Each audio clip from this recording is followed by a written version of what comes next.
Hello बच्चों, let's read the question. The question is a dip needle vibrates in the vertical plane which is perpendicular to the magnetic meridian. The time period of vibration is found to be 2 seconds. The same needle is then allowed to vibrate in the horizontal plane and the time period is again found to be 2 seconds. Then the angle of dip is, ठीक है, जब vertical plane में कर रहा है vibrate तब भी time period 2 second है, जब हॉरिजॉन्टल प्लेन में कर रहा है तब भी टाइम पीरियड 2 सेकंड है। तो हमें क्या निकालना है, एंगल ऑफ डिप निकालना है। तो हमारा की कॉन्सेप्ट क्या रहेगा, सबसे पहले तो हमें पता होना चाहिए एंगल ऑफ डिप होता क्या है।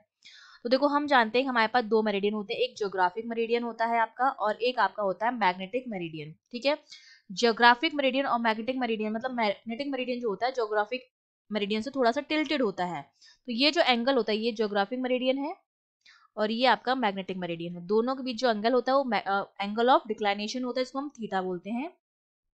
इस डायरेक्ट मैग्नेटिक मेरिडियन है तो नेट मैग्नेटिक फील्ड इस उनके बीच में आएगा और ये वेक्टर क्वांटिटी है तो उसके दो कंपोनेंट्स हो जाते हैं, एक वर्टिकल डायरेक्शन में हो जाता है और एक हॉरिजॉन्टल डायरेक्शन में हो जाता है।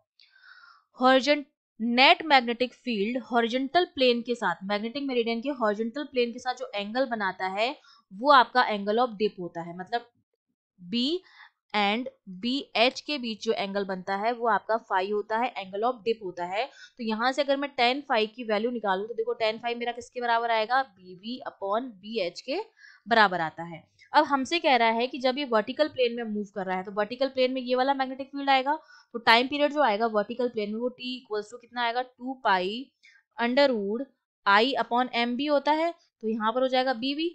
और जब दूसरा वाला जब हम निकालेंगे हॉरिजॉन्टल प्लेन में जब वाइब्रेट कर रहा है तो 2 pi under root, needle same है तो आई सेम रहेगा, मैग्नेटिक मोमेंट भी सेम रहेगा और आई मोमेंट ऑफ इनर्शिया भी सेम रहेगा, केवल क्या चेंज होगा, मैग्नेटिक फील्ड जो अब हॉरिजॉन्टल वाला आ जाएगा। ये तो वाइब्रेट, ये तो आपका आ गया वर्टिकल प्लेन में और ये आपका आ गया हॉरिजॉन्टल प्लेन में। ठीक है, नीडल सेम, 2 पाई कांस्टेंट है, दोनों में सेम है। नीडल अगर सेम है तो आई और एम भी सेम होगा और अगर टाइम पीरियड भी सेम है तो ये सारी वैल्यूज अगर सेम है दैट सिंपली मींस मैं कह सकती हूँ जो मेरा बीवी होगा वो बी एच के क्या होगा, बराबर होगा। ठीक है, अगर टाइम पीरियड जो है वो सेम है क्योंकि 2 पाई कांस्टेंट है, दोनों में सेम है। अगर नीडल हम सेम ले रहे हैं तो आई और एम की वैल्यू भी सेम होगी और टी हमें सेम दिया गया है क्वेश्चन में। अगर ये सारी वैल्यूज सेम है तो ऑब्वियसली बीबी और बी एच की वैल्यू भी क्या आएगी, सेम आएगी। ये हमें पता चल गया है तो हम एंगल ऑफ डिप निकाल सकते हैं इजीली। अब हमारा tan फाई कितना हो जाएगा, tan फाई जो है वो बीवी अपॉन बी एच के बराबर है, तो बी एच की जगह मैं बीवी लिख सकती हूँ, तो हो जाएगा आपका 1। That's tan phi equals to 1, that means phi equals to tan theta. अगर 1 है थीटा कितना होगा हमारे पास 45 डिग्री। इसका मतलब 45 डिग्री का जब एंगल होता है तो हॉरिजॉन्टल प्लेन की जो मैग्नेटिक फील्ड होता है वर्टिकल प्लेन के मैग्नेटिक फील्ड के क्या होता है, बराबर होता है।